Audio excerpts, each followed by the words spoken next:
പ്രിയപ്പെട്ടവരെ, നിങ്ങളോട് പറയാൻ ആഗ്രഹിക്കുന്നത്, ഇന്ന് തീവ്രവാദം പലയിടങ്ങളിലും പല രാജ്യങ്ങളിലും വിവിധ പേരുകളിലായി തീവ്രവാദികൾ വന്ന് എന്തെല്ലാം നിരപരാധികളാണ് ഓരോ ദിവസവും ചാവേർ അക്രമത്തിൽ മരണപ്പെടുന്നത്. ഫൈലൂജയിൽ കഴിഞ്ഞ ദിവസങ്ങൾ നടന്ന സംഭവങ്ങൾ, സിറിയയിൽ നടന്നത്, യമനിൽ നടന്നത്, പല മുസ്ലിം രാജ്യങ്ങൾ നടക്കുന്നത്, IS എന്ന് പറയും, ഇസ്ലാമിക് സ്റ്റേറ്റ് എന്ന് പറയുന്നത് അൺഇസ്ലാമിക് സ്റ്റേറ്റ് ആണ്. ഒരിക്കലും IS അല്ല, ഇസ്ലാമിക് സ്റ്റേറ്റ് അല്ല. അവർ ആ പ്രസ്ഥാനത്തിനെതിരിൽ ശക്തമായി പ്രതികരിക്കുക ലോക മുസൽമാന്റെ ബാധ്യതയാണ്. തീവ്രവാദം ഇസ്ലാം ഒരിക്കലും അനുവദിക്കുകയില്ല. ഭീകരവാദം ഇസ്ലാം ഒരിക്കലും അനുവദിക്കുകയില്ല. എന്ത് ഇസ്ലാമിന്റെ പേരിലോ IS എന്നോ ഇസ്ലാമിക സ്റ്റേറ്റ് എന്നോ, അത് ഇസ്ലാമിക് സ്റ്റേറ്റ് അല്ല. നിങ്ങൾ മനസ്സിലാക്കണം, അത് അൺഇസ്ലാമിക് സ്റ്റേറ്റ് ആണ്. അതിൻ്റെ വഞ്ചനയിൽ പെട്ടുപോകരുത്, അതിൻ്റെ ഗണിയിൽ പെട്ടുപോകരുത്.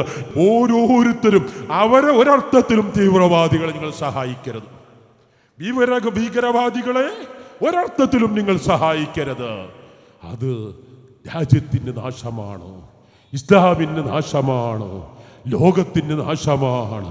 ഈ 27-ാം രാവ് ചെയ്യുന്ന ഇബാദത്തുകളിൽ ഇസ്ലാം വളർന്നത് സമാധാനത്തിലൂടെയാണ്, മുഅ്ജിസത്തിലൂടെയാണ്, കറാമത്തിലൂടെയാണ്.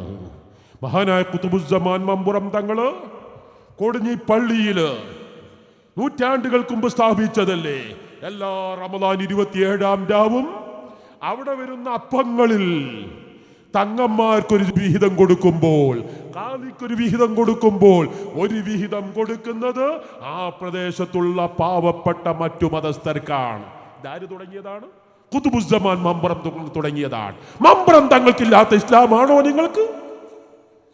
സാദാത്തുക്കൾ ഇവിടെ പഠിപ്പിച്ചത്. ഏത് സാദാത്തുക്കളാണ് ഇവിടെ തീവ്രവാദത്തിലൂടെ നീങ്ങിയത്?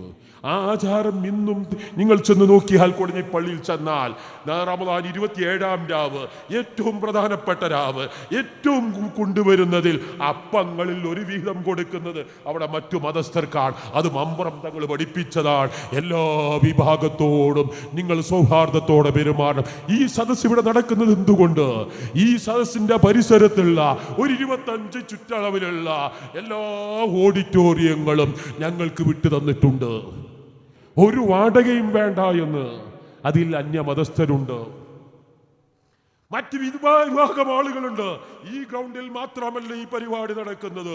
10-25 കിലോമീറ്റർ ചുറ്റളവുകളിലുള്ള എല്ലാ ഓഡിറ്റോറിയങ്ങളും, അതിൽ ജാതിയില്ല, മതമില്ല, വിഭാഗമില്ല. ഇവിടെ റോഡിൽ ട്രാഫിക് നിയന്ത്രിക്കുന്ന വളണ്ടിയർമാരിൽ ധാരാളം ഹൈന്ദവ സഹോദരങ്ങളുണ്ട്, മറ്റു മതസ്ഥരുണ്ട്. ഞങ്ങൾക്ക് പാർക്കിംഗ് സൗകര്യം നൽകിയവരിൽ മറ്റനേകം മതസ്ഥരുണ്ട്. ഇവിടെ ഇന്നേ വരെ ഒരു പ്രശ്നവും സംഭവിച്ചിട്ടില്ല.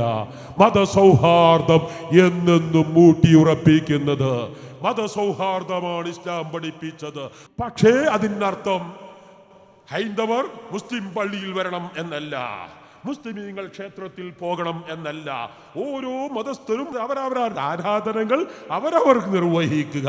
അതോടുകൂടെ തന്നെ എല്ലാ മതസ്ഥരും യോജിക്കേണ്ട മേഖലകളിൽ പരസ്പരം യോജിച്ചും സഹകരിച്ചും ഒന്നിച്ചും, പൊതു പ്രശ്നങ്ങളിൽ യോജിക്കേണ്ടിടത്ത് ഒറ്റക്കെട്ടായി യോജിക്കുക.